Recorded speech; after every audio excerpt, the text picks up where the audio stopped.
Kejadian pencemaran Sungai Langat tidak akan berakhir jika masih ada lagi sikap pengotor dan tidak ambil peduli sesetengah pihak yang tidak mengendahkan kepentingan sumber air. Satu demi satu masalah gangguan bekalan air melibatkan jutaan penduduk sekitar Lembah Kelang terpaksa dilalui sekiranya masalah itu tidak dipandang serius.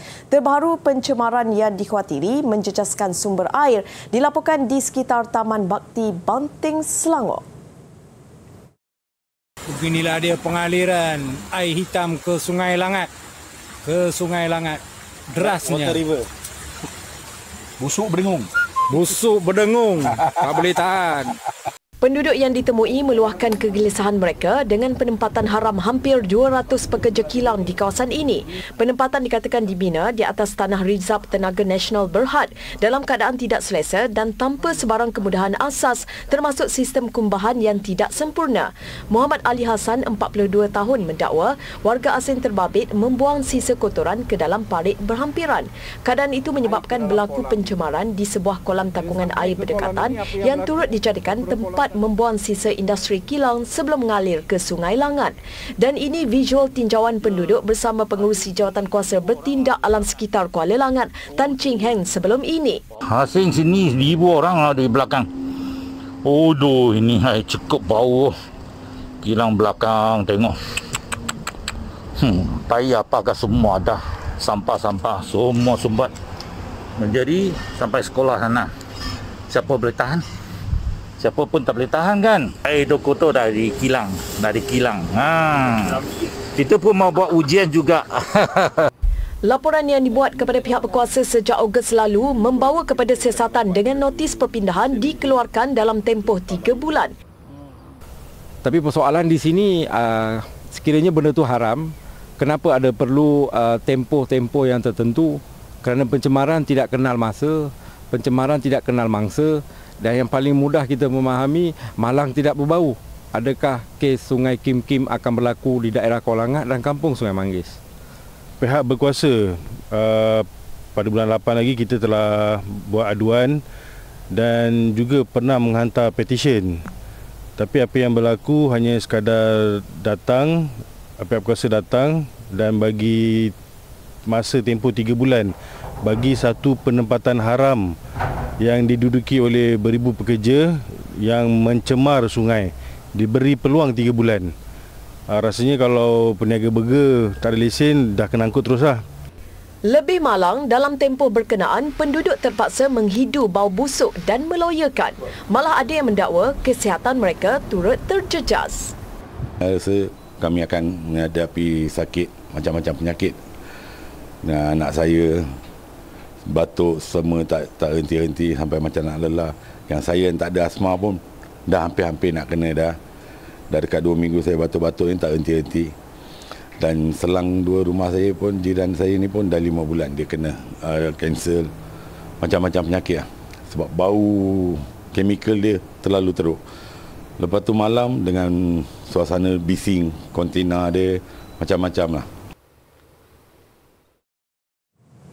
Sejak semalam hingga pagi tadi, 686 kawasan di Selangor turut mengalami gangguan bekalan air berikutan masalah paip pecah di loji rawatan air Sungai Selangor Fasa 1.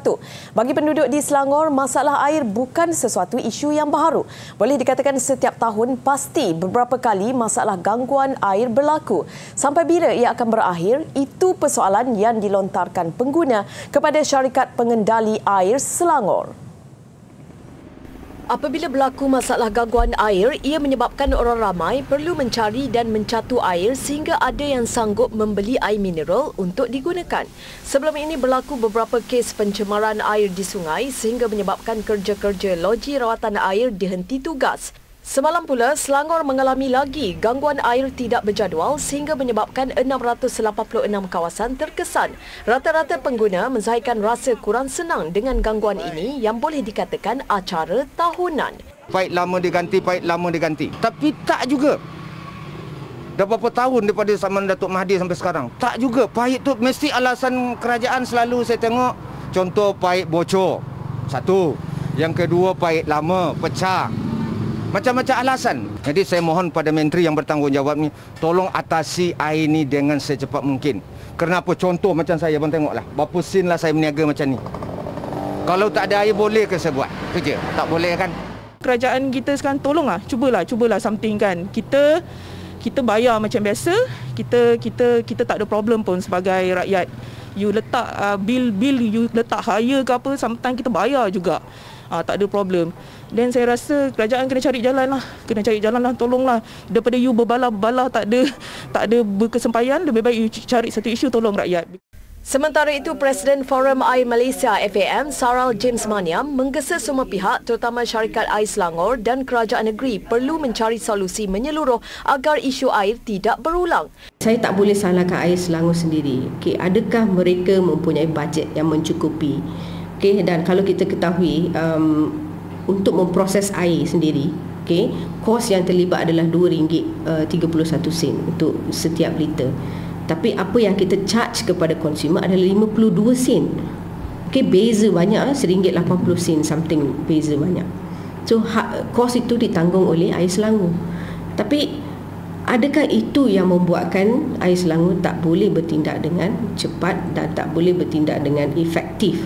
Dan semua ni kena ditengok baliklah. So air Selangor bersama dengan kerajaan negeri, okay, perlu bekerjasama. Kalau boleh, ambil juga pendapat daripada orang ramai ataupun consumer organisation macam kita ni, okay, untuk tangani masalah ini. Beliau turut mencadangkan untuk air Selangor untuk melakukan pemberian ganti rugi kepada pelanggan yang sering kali terjejas dengan gangguan bekalan air. Katanya ganti rugi adalah wajar kerana pengguna terpaksa berdepan pelbagai kesulitan sepanjang gangguan bekalan kemudahan berkenaan.